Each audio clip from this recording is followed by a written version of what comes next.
እንደምን ዋላችሁ። ከባድ ሸክም እንደጣለብኝ ይሰማኛል። እግዚአብሔር ይመስገን።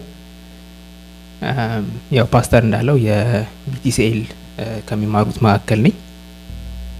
ስለዚህ ዛሬ ቃሌንም ሳካፍል ያው እንደ ተማሪ እንድትሰሙኝ በሰፊ ትከሻ እና በሰፊ ልብ እንድታዳምጡኝ እለምናለሁ ማለት ነው። ላካፍላችሁ የተዘጋጀውበት አብረን እንድናጠና ያዘጋጀሁት ክፍል ሮሜ ምዕራፍ 12 ቁጥር 1 እና ቁጥር 2 ነው። ያ ደግሞ የበለጠ ከባድ ሸክም ይመስለኛልና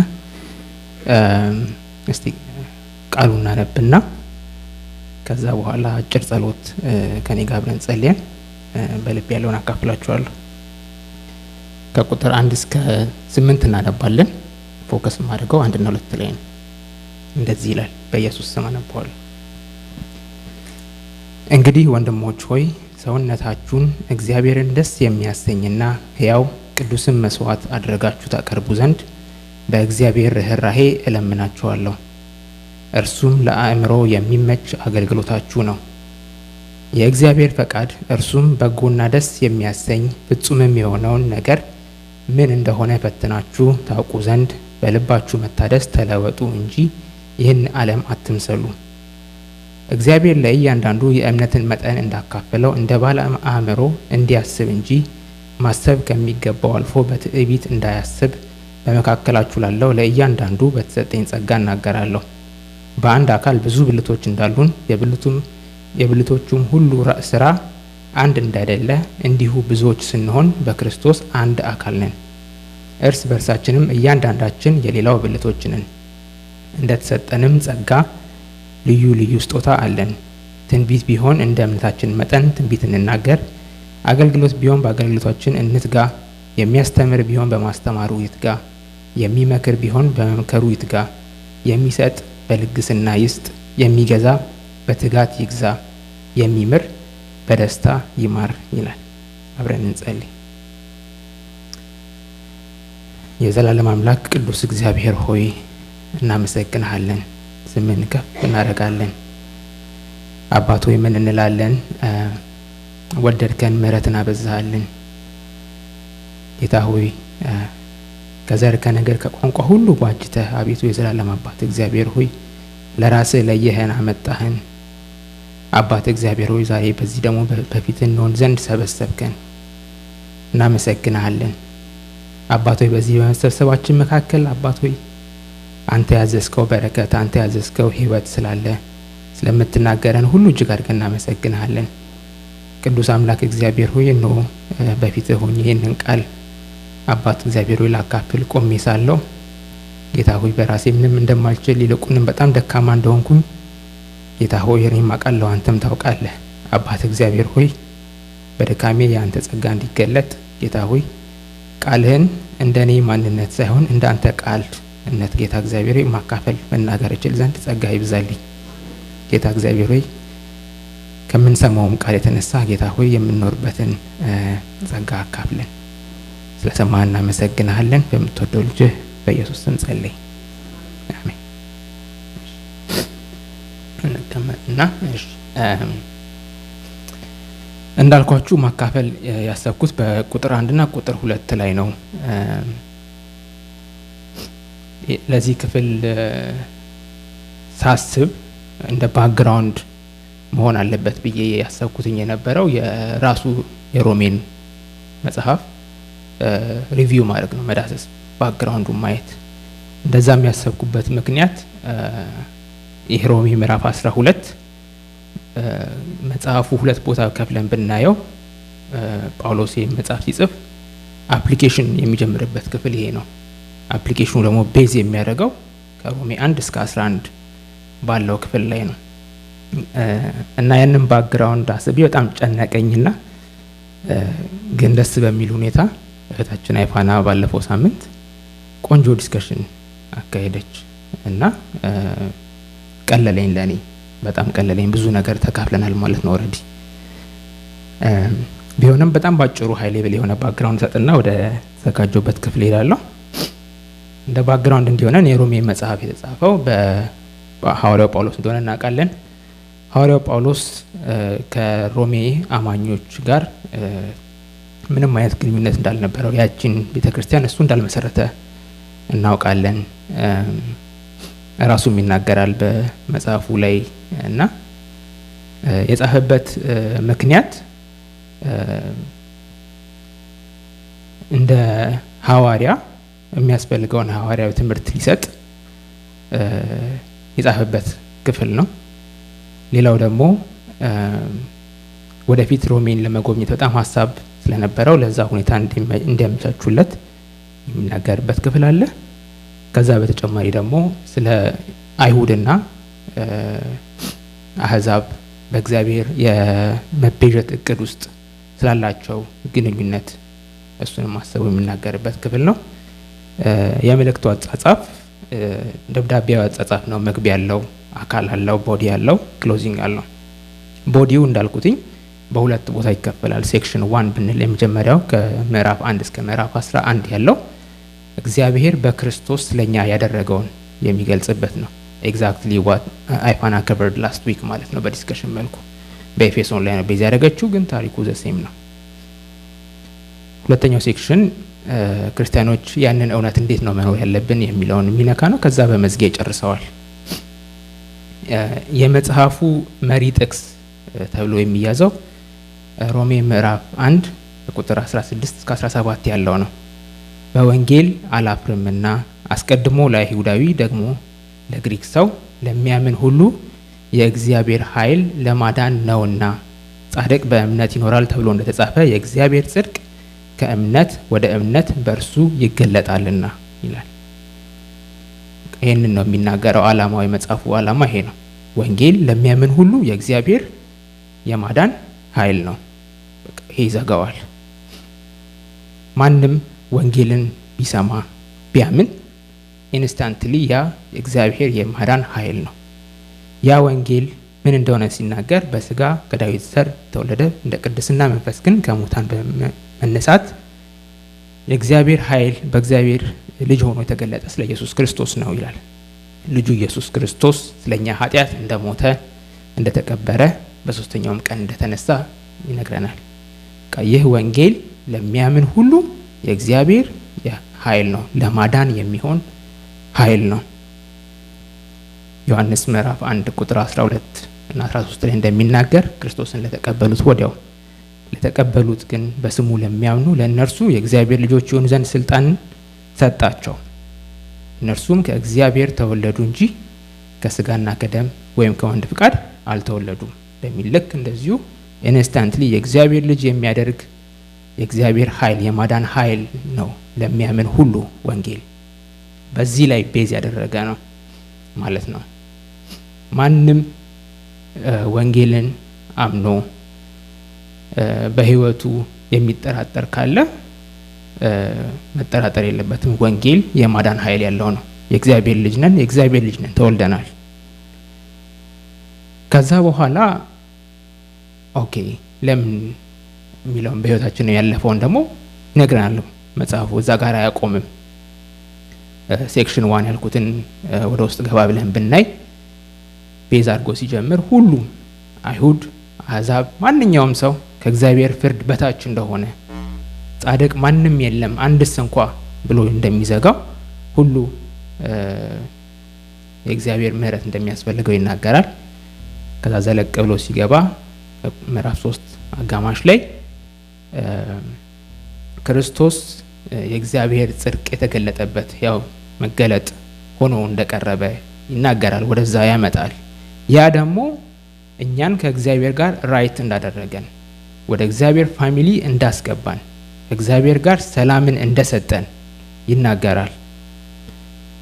ከሕግ ውጪ የሆነ የእግዚአብሔር ጽድቅ ተገልጧል እንደሚል ያ የእግዚአብሔር ጽድቅ ኢየሱስን በማመን የሚገኝ ጽድቅ እንደሆነ ይናገራል። ከዛ ይቀጥልና ወደ ላይፍ ይመጣል። ስለ ኃጢአት ጋር ስላለ ግብግብ ይናገራል። ያንን ሲናገር መልሶ አሁንም የሚያተኩረው የእግዚአብሔር ጽድቅ ነው። God's righteousness እሱ ራሱ ለኛ ተስፋችን ነው። በኃጢአት ለሚኖር ትግል ተስፋችን ነው። በምድር ላይ ስንኖር ለምንኖርበት ኃይላችን ተስፋችን የእግዚአብሔር ጽድቅ ነው ይላል። ከኃጢአት ነፃ ወጥታችኋል፣ የጽድቅ ባሪያዎች ሆናችኋል ብሎ ይናገራል። ከዛ ምዕራፍ 8 ጋር ሲደርስ እንዴት መኖር እንዳለብን የሚናገርበት ክፍል አለ። ኃጢአት እንዴት ነው የምናሸንፈው? በስራ ነው በልፋት ነው እንዴት ነው የሚለው ይናገራል። እንደ ስጋ ሳይሆን እንደ መንፈስ ስለመኖር ይናገራል። ስጋን በመንፈስ በመኖር ማስገዛት እንደሚቻል ይናገራል። ሲጀምር እንደተናገርኩት ወንጌል የእግዚአብሔር የማዳን ኃይል ነው። ወንጌልን ለሚያምን ሁሉ ኢንስታንትሊ የእግዚአብሔር ልጅ ያደርጋል። ያ መንፈስ የእግዚአብሔር መንፈስ እኛ መንፈሳችን ይወለዳል እንደ አዲስ። ያ መንፈስ ተወልዷል። ስጋችን ግን ሙሉ በሙሉ የሚበሽበት ጊዜ ገና ነው። እስከዛ ድረስ ግን እየተገዛ የሚኖረው በመንፈስ በመመላለስ ነው። ስለዚህ እንደ ስጋ ሳይሆን እንደ መንፈስ ብንመላለስ ያኔ እግዚአብሔርን ደስ ማሰኘት ይቻላል። ስጋ ይገዛል። ያንን ይናገራል። የእግዚአብሔር መንፈስ እሱ ራሱ በውስጣችን ስላለ ያ መንፈስ ለስጋችን ለሰውነታችን ሕይወት እንደሚሰጥ ይናገራል። ከዛ እዚሁ ክፍል ፈርስት ሴክሽን ላይ ያልኩት ይሄን ከተናገረ በኋላ ከምዕራፍ 9 ጀምሮ በአይሁድ በእግዚአብሔር የማዳን እቅድ የመቤዠት እቅድ ውስጥ ስላላቸው ሚና ይናገራል። ያንን ተናግሮ ሲጨርስ ቁጥር 33 ላይ ምዕራፍ 11 የእግዚአብሔር ባለጠግነትና ጥበብ እውቀቱም እንዴት ጥልቅ ነው፣ ፍርዱ እንዴት የማይመረመር ነው፣ ለመንገዱም ፍለጋ የለውም። የጌታን ልብ ያወቀው ማን ነው? ወይስ አማካሪው ማን ነበር? ወይስ ብድራቱን ይመልስ ዘንድ ለእርሱ አስቀድሞ የሰጠው ማን ነው? ሁሉ ከእርሱና በእርሱ ለእርሱም ነውና ለእርሱም ለዘላለም ክብር ይሁን አሜን ብሎ ይዘጋል። በቃ ይሄ ነው የእግዚአብሔር ጥበብ። የሪደምሽን ፕላኑ ጥበብ ከአይምሯችን በላይ ነው። ግን ሁላችንን ሊያድን የተገለጠ የእግዚአብሔር ጸጋ ተገለጠ። ይሄ ሁሉ የሆነው ከእርሱ ነው፣ በእርሱ ነው፣ ለእርሱም ነው። ክብር ለዘላለም ለእርሱ ይሁን ይላል። ስለዚህ ምዕራፍ 12 ላይ ስንመጣ ሪስፖንስ ነው። ሲጀምር ክፍሉን እንግዲህስ ይላል፣ therefore ይላል በእንግሊዘኛው ላይ። ስለዚህ ምን እናደርግ? ምንድነው የሚቀጥለው? so what ወደሚለው ክፍል ነው የምንሄደው እና ማካፈላችሁም ክፍል እርሱ ነው። ምዕራፍ 12 ቁጥር 1 እና 2 እንደገና ያነብና ወደ ተዘጋጀውባቸው ነጥቦች አልፋለሁ። እንግዲህ ወንድሞች ሆይ ሰውነታችሁን እግዚአብሔርን ደስ የሚያሰኝና ሕያው ቅዱስን መስዋዕት አድርጋችሁ ታቀርቡ ዘንድ በእግዚአብሔር ርኅራኄ እለምናችኋለሁ። እርሱም ለአእምሮ የሚመች አገልግሎታችሁ ነው። የእግዚአብሔር ፈቃድ እርሱም በጎና ደስ የሚያሰኝ ፍጹምም የሆነውን ነገር ምን እንደሆነ ፈትናችሁ ታውቁ ዘንድ በልባችሁ መታደስ ተለወጡ እንጂ ይህን ዓለም አትምሰሉ ይላል። ስለዚህ ይሄን ሁሉ ካለም በኋላ ኦፍ ኮርስ እንዳልኩትኝ ባክግራውንዱን በጣም ባጭሩ ነው ያደረኩትኝ። ጨነቀኝ ክፍል ነበር። ቴንክስ ቱ አይፋና በደንብ ሰምተናል። ስለዚህ አሁን ይሄንን ካወቅን በኋላ ምን ይጠበቅብናል ስለሚለው ይሄ እግዚአብሔር ከኛ ይጠብቃል። ራሳችንን ቅዱስና ሕያው ለእግዚአብሔር ደስ የሚያሰኝ መስዋዕት አድርገን እንድናቀርብ እግዚአብሔር ይፈልጋል። ጳውሎስም የሮሜን ሰዎች ይህንን ሲለምን እንመለከታለን። እለምናችኋለሁ ይላል። በእንግሊዘኛው ላይ I appeal to you ይላል። I urge you ይላል። ልመና ነው ማለት የፈቃድ ዲሲዥን የሚጠይቅ ነገር ነው። I ask you ይላል፣ ግን it's a very strong ask። እለምናችኋለሁ I urge you ልክ እንደ ፍርድ ቤት ቃል እንደሚጠቀም I appeal to you ይላል። እና ኦኬ እግዚአብሔር ይሄን ከኛ ይፈልጋል። ስለዚህ ይሄን የምናደርግበት ግን በምንድን ነው የሚለውን ሲናገር በእግዚአብሔር ርኅራኄ እለምናችኋለሁ። በእግዚአብሔር ርኅራኄ የሚለው በእንግሊዘኛው ላይ by the mercies of God ይላል። የእግዚአብሔር ምህረት በተገለጠው እስካሁን ባነበብነው ከምዕራፍ 1 ጀምሮ እስከ ተናግሮ ይሄንን ሆናችኋል፣ እግዚአብሔር ይሄን አድርጓል ይልና ስለዚህ በዚህ እለምናችኋለሁ፣ በዚህ እይዛችኋለሁ፣ በዚህ ጠይቃችኋለሁ። ራሳችሁን ቅዱስና ሕያው ለእግዚአብሔር ደስ የሚያሰኝ መስዋዕት አድርጋችሁ ታቀርቡ ዘንድ ይላል።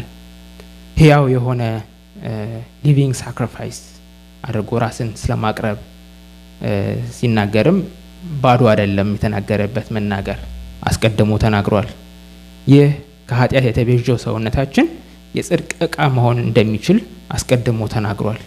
ስለዚህ በዛ መሰረት ይህ የአማኝ ሰውነት መንፈሱ የዳነው ግን ሰውነቱ ገና መቤዠትን የሚጠብቀው ይህ አማኝ ማንነት በእግዚአብሔር መንፈስ ለእግዚአብሔር ሊሰጥ ይችላል።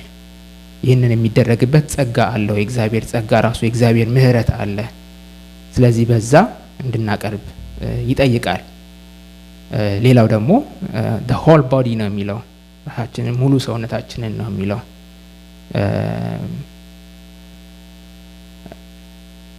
እና በዛ አንግል እንድናየው አምልኮ እዚህ ጋር አምልኮ ይለዋል። በአዲሱ ትርጉም ላይ ለአእምሮ የሚመች አምልኮ ይለዋል። በቀደመው ትርጉም ለአእምሮ የሚመች አገልግሎት ይለዋል። ይህንን አምልኮ ወይም አገልግሎት ሆል የሆነ ማንነት እንደሆነ አስቀድሞ ይናገራል እና በዛ መሰረቱ ልናደርግ እንደሚገባ አስቀድሞ ይናገራል። ያም ደግሞ ከኛ ሳይሆን ከራሱ ከእግዚአብሔር ምሕረት የተነሳ የሚጠየቀውም ጥያቄውን በሱ ነው፣ የሚደረገውም በሱ ነው።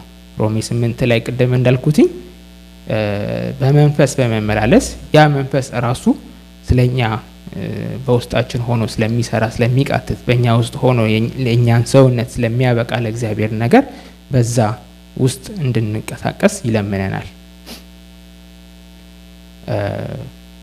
እና ይሄ ለአእምሮ የሚመች አገልግሎት የሚለው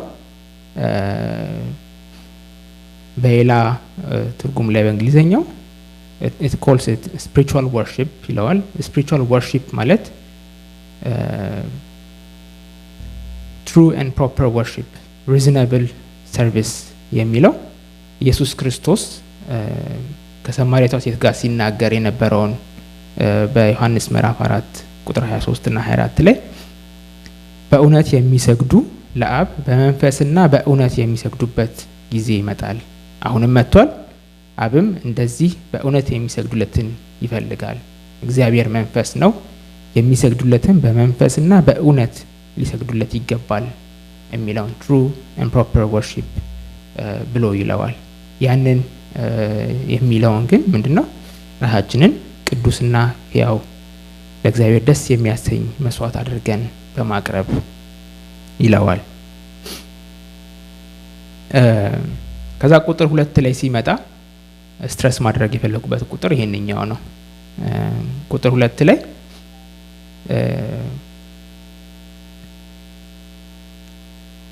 የእግዚአብሔር ፈቃድ እርሱም በጎና ደስ የሚያሰኝ ፍጹም የሆነውን ነገር ምን እንደሆነ ፈትናችሁ ታውቁ ዘንድ በልባችሁ መታደስ ተለወጡ እንጂ ይህንን ዓለም አትምሰሉ ይላል። ስለዚህ እዚህ ጋር ነው ለኛ ጥያቄ የሚሰጠን ማለት ነው። ፈትናችሁ ታውቁ ዘንድ ይለናልና ራሳችንን ለእግዚአብሔር ደስ የሚያሰኝ ሕያው መስዋዕት አድርገን ለማቅረብ አንደኛ የአእምሮ መታደስ ይፈልጋል። በራሳችን አእምሮ በተፈጥሯዊው አእምሮ እግዚአብሔርን ፈቃድ ማወቅ አንችልም። እግዚአብሔርን ሐሳብ ደስ የሚያሰኘውን ነገር ማወቅ አንችልም። መለወጥ ይፈልጋል፣ መፈተንና ማወቅ ይፈልጋል። መለወጥ የሚለውን ቃል የተጠቀመበት ጳውሎስ ከሜታሞርፎሲስ ከሚለው ቃል ጋር ተመሳሳይ ነው። ሜታሞርፎሲስ ማለት ስሎው ቼንጅ and ስቴፕ ባይ ስቴፕ የሆነ ቼንጅ ነው፣ ግን እሰ ቼንጅ አይቆምም። ያንን አይነት መለወጥ ይፈልጋል። በዚህ አእምሮ ያንን የእግዚአብሔርን ፈቃድ ማወቅ ስለማንችል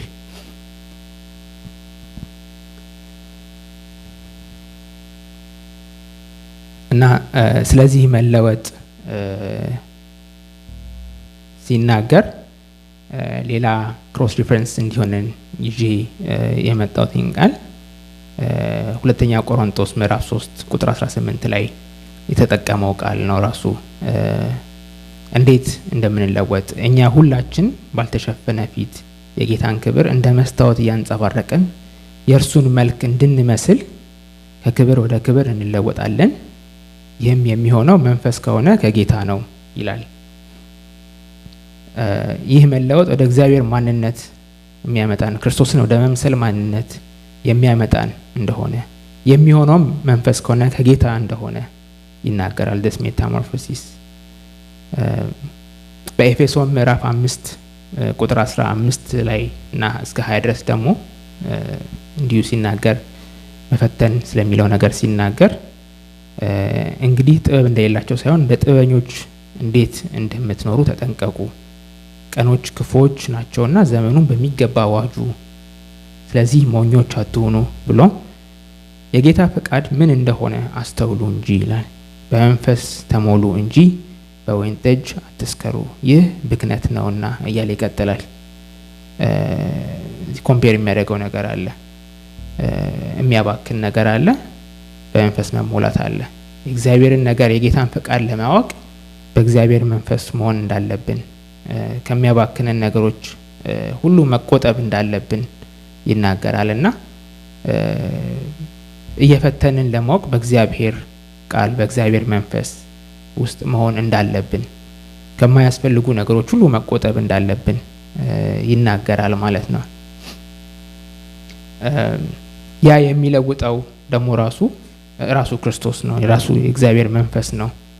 ከቆሮንቶስ ላይ እንደተናገርኩት መንፈስ ከሆነ ጌታ ነው ይሄ የሚሆነው እንዳለ ቆላስይስም ላይ ይሄንኑ ቃል እንደገና ሲጠቀም እናያለን። እያንዳንዱን ሰው በክርስቶስ ፍጹም አድርገን ማቅረብ እንድንችል ሰውን ሁሉ በጥበብ ሁሉ እየመከረን እያስተማርን እርሱን እንሰብካለን ይላል። እርሱ እንሰብካለን፣ ክርስቶስን እንሰብካለን። ስለ ክርስቶስ ነው። ያለ ክርስቶስ የሚለወጥ ማንነት ስለሌለ ማለት ነው። ስለዚህ ያንን ይመክረናል። በምዕራፍ 3 ላይ እዛው ቆላስይስም ላይ እንደዚሁ የፈጣሪውን መልክ እንዲመስል በእውቀት የሚታደሰውን አዲሱን ሰው ለብሳችኋል ይላልና the born again ማንነታችን ስንኖር ኦልሬዲ አዲሱን ሰው ለብሰነዋል። ግን ነፍስ በእውቀት መታደስ አለባት፣ አስተሳሰባችን መለወጥ አለበት። renewal of mind እንደሚያስፈልገን ይናገራል። with that renewal of mind እግዚአብሔርን ደስ የሚያሰኘው ፈቃድ ምንድነው የሚለውን ፈትነን ማወቅ እንድንችል ይሆንልናል። ያኔ እግዚአብሔርን ደስ የሚያሰኘው ህይወት ለመኖር ኃይል አቅም ይኖረናል ማለት ነው። ሌላው ይሄንን የእግዚአብሔርን ሐሳብ ለማወቅ ፈትናችሁ ታውቁ ዘንድ እየመረመራችሁ ብሎ በተቃራኒ ደግሞ እንዳንሆነው የሚመክረን ነገር አለ። ይህንን ዓለም አትምሰሉ ይላል። ይህንን ዓለም አትምሰሉ ሲል ኮምፕሊትሊ ኦፖዚት የሆኑ ነገሮች ናቸው። ኮምፕሊትሊ ኦፖዚት ናቸው። ይህንን ዓለም የሚለው ጀስት ቁሳዊ የሆነ ነገር አይደለም፣ አስተሳሰብ ነው። ሲስተም ኦፍ ቢሊፍስ ነው፣ ቫልዩዎች ናቸው።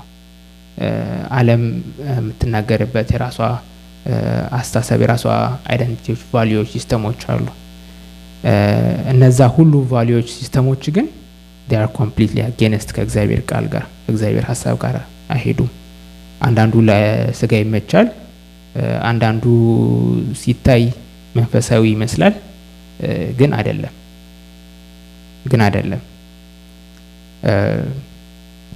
ሁለተኛ ቆሮንቶስ ምዕራፍ 4 ቁጥር 4 ላይ ሲናገር የእግዚአብሔር አምሳል የሆነውን የክርስቶስ የክብሩ ወንጌል ብርሃን እንዳያዩ የዚህ ዓለም አምላክ የማያምኑትን ሰዎች ልቦና አሳውሯል ይላል። በዓለም ላሉት ውስጥ የእግዚአብሔር የሆነውን ነገር ማየት ይከብዳል፣ አይቻልም። በዓለም ሲስተም ውስጥ እግዚአብሔርን የሚቃወም እንጂ እግዚአብሔርን ሐሳብ የሚደግፍ ነገር የለምና ይህንን ዓለም አትምሰሉ፣ ይልቁንም እግዚአብሔርን ደስ የሚያሰኘውን ምን እንደሆነ ፈትናችሁ ታውቁ ዘንድ በልባችሁ መታደስ ተለወጡ ይላል። በዓለም ያለውን አስተሳሰብ ብንመለከተው like I said it's against God። በሁለተኛ ቆሮንቶስ ምዕራፍ 10 ላይ ቁጥር 3 እስከ 5 የምናውቀው ቃል የምንኖረው በዚህ ዓለም ቢሆንም የምንዋጋው በዚህ ዓለም ስልት አይደለም።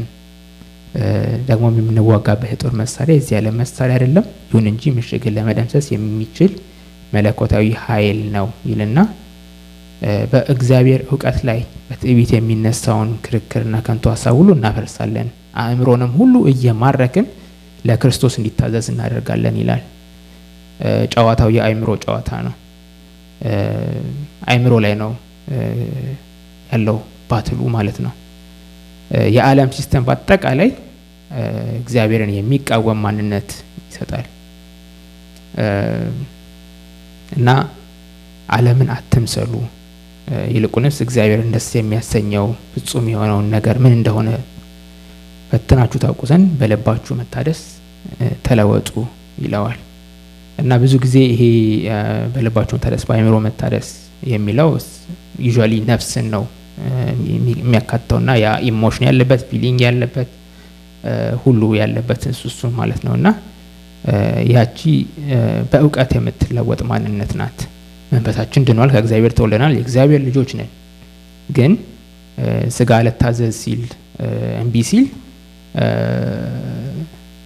መጠየቁ ምንድነው በእኔ ውስጥ ያለው አስተሳሰብ አመለካከት ምንድነው የሚለው በቃ እግዚአብሔር እንደስ የሚያሰኘው ነገር ነው ማስበው ወይስ ምንድነው ማስበው የሚለው ያ ያስፈልጋል። ያንን ለማድረግ አእምሮአችን መታደስ መለወጥ አለበት። አንዳንዴ የእግዚአብሔር ሐሳብ ሲመጣ የእግዚአብሔር ፈቃድ ምን እንደሆነ ሲመጣ ለስጋ ይመች፣ ስለዚህ ይሄማ የእግዚአብሔር አይደለም ልንል ነው ማለት ነው።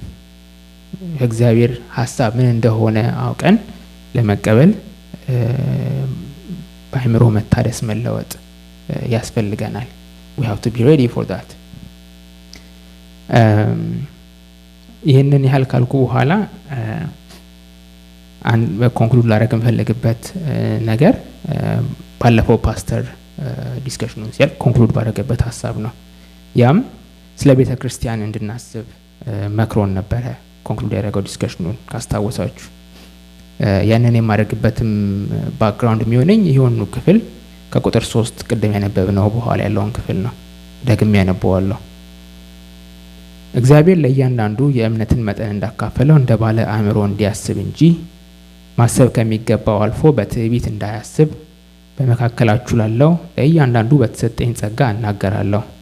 በአንድ አካል ብዙ ብልቶች እንዳሉን የብልቶቹን ሁሉ ስራ አንድ እንዳይደለ እንዲሁ ብዙዎች ስንሆን በክርስቶስ አንድ አካል ነን። እርስ በርሳችንም እያንዳንዳችን የሌላው ብልቶች ነን። እንደተሰጠን ጸጋ ልዩ ልዩ ስጦታ አለን።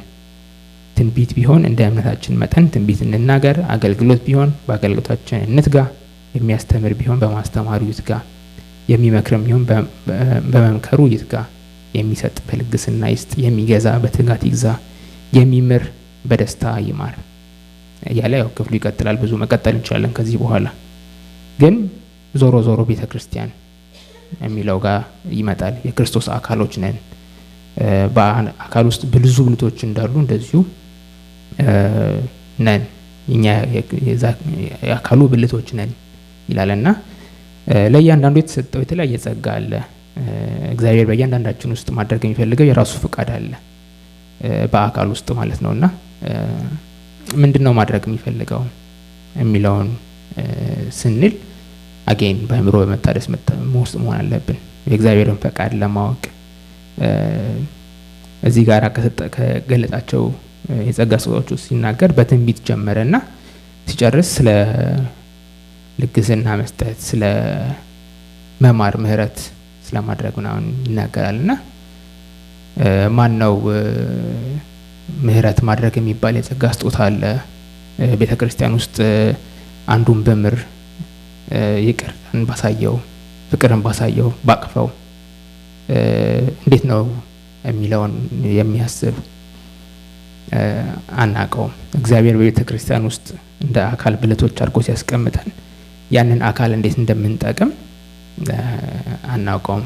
ያንን የምናውቀው የእግዚአብሔር ፈቃድ ምን እንደሆነ ለማወቅ በታደሰ አእምሮ ስንመላለስ ነውና እርሱ በእኛ ውስጥ ያስቀምጠዋል። አናውቀውም እንዴት እንደሆነ እንዳልኩት አንዳንድ ጊዜ የምናገለግል አይመስለንም፣ ግን እያገለገልን ነው። እንፍቀድለት እግዚአብሔር በእኛ ውስጥ ሊሰራ የፈለገውን እንዲሰራ። ፎከሱ ፓስተር እንዳለው ቤተክርስቲያን ነው። ድነናል፣ የእግዚአብሔር ልጆች ሆነናል፣ በዓለም ተቀምጠናለን። በዓለም ያለንበት ሌላ ምንም አጀንዳ የለም።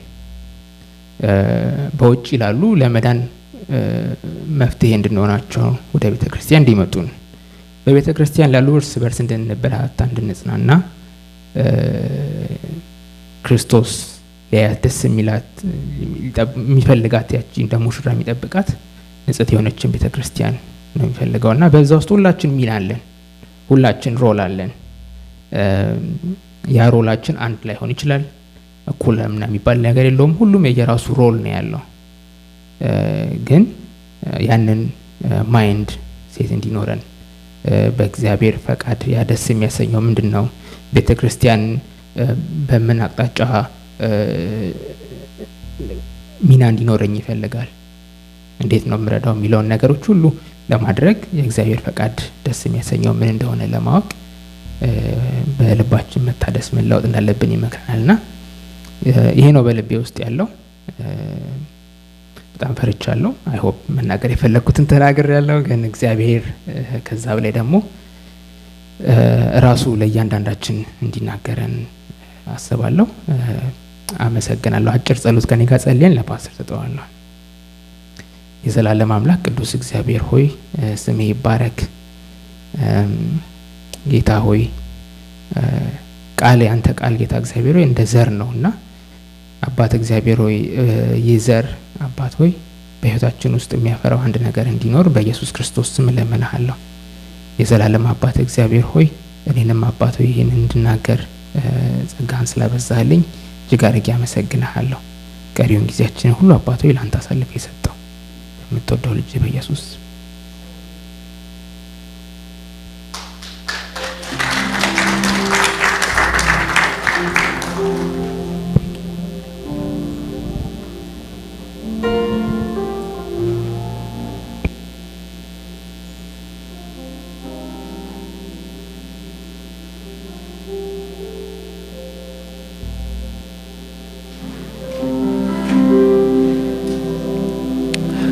ሁላችንም ቆመን በዚህ መዝሙር እንጸልያለን። መዝሙሩ የጸሎት ስለሆነ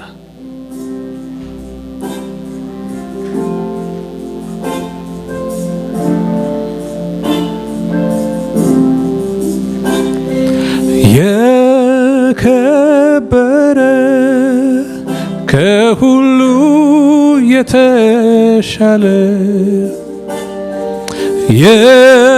የከበረ ከሁሉ የተሻለ ሰውነቴን ላንተ አቀርባለሁ፣ ሰውነቴን ላንተ አቀርባለሁ፣ እኔነቴን ላንተ አቀርባለሁ፣ እኔነቴን ላንተ አቀርባለሁ። የከበረ የከበረ ከሁሉ የተሻለ የከበረ ከሁሉ የተሻለ ሰውነቴን ላንተ አቀርባለሁ፣ ሰውነቴን ላንተ አቀርባለሁ፣ እኔነቴን ላንተ አቀርባለሁ፣ እኔነቴን ላንተ አቀርባለሁ፣ ሰውነቴን ላንተ አቀርባለሁ፣ ሰውነቴን ላንተ አቀርባለሁ፣ እኔነቴን ላንተ አቀርባለሁ፣ እኔነቴን ላንተ አቀርባለሁ።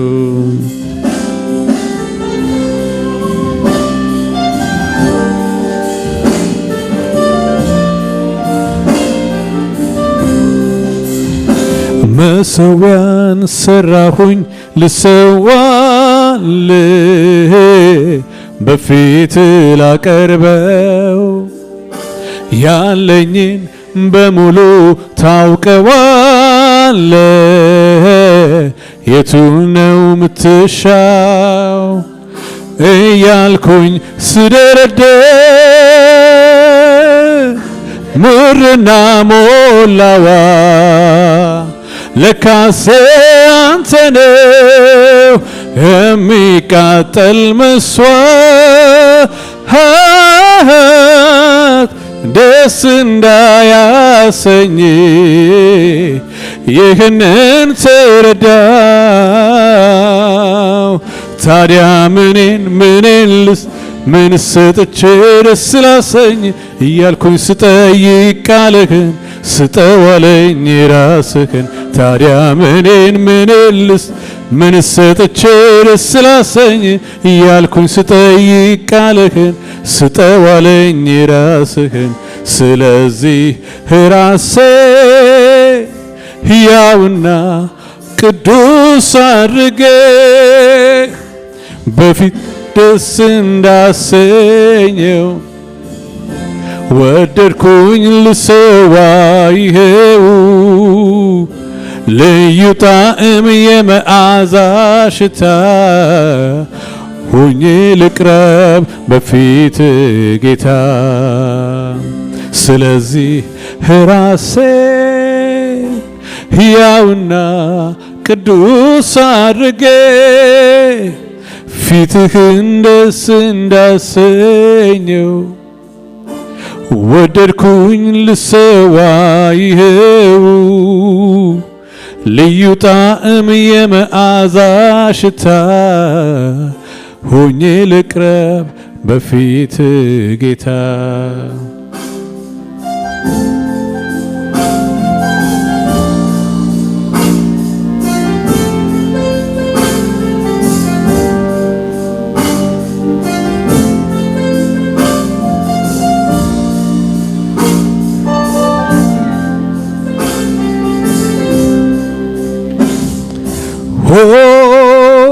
በምስጋና በዝማሬ መጣለው ወደ ማደሪያ እገባለሁ በምስጋና በዝማሬ መጣለው ወደ ማደሪያ እገባ በምስጋና በዝማሬ መጣለው ወደ ማደሪያ